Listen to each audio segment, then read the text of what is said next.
I'm really lucky na napili yung menus na inoffer ko sa kanila. Kaya napakasaya ko na parang very honored na i-represent yung Pilipino sa the biggest food festival of Alberta.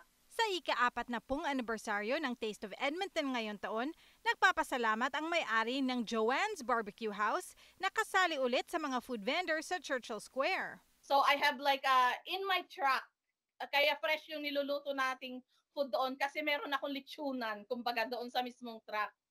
May litsunan ako doon. May 4 na pagkaing tampok ang bawat food vendor sa Taste of Edmonton at may kwento sa likod ng pork belly, lumpia, potato beef brisket at sisig sa food truck ni Joanne Mariano. A dedication to my father. Kasi siya yung mahilig dati magluto ng sisig.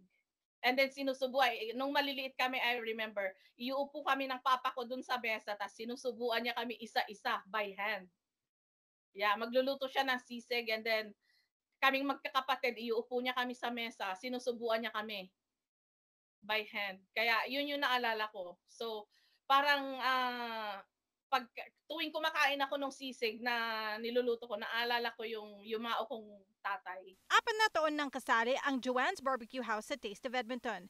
Pero kahit bukas ang event araw-araw hanggang July 28, kapansin-pansin daw na mas kaunti ang mga bisita at mas mabagal ang negosyo ngayon kumpara sa mga nakarang taon. It's lower than last year.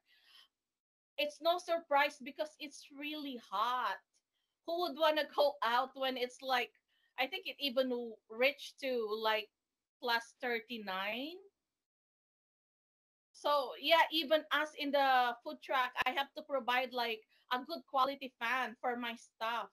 Higit 40 restaurants ang kasali sa Taste of Edmonton at halos 200 mga menu items na pwedeng matikman. Who doesn't know lechon in the Philippines, right? Who doesn't know sisig? So it's kind of like an honor to represent like Filipino cuisine in a diverse community like Edmonton.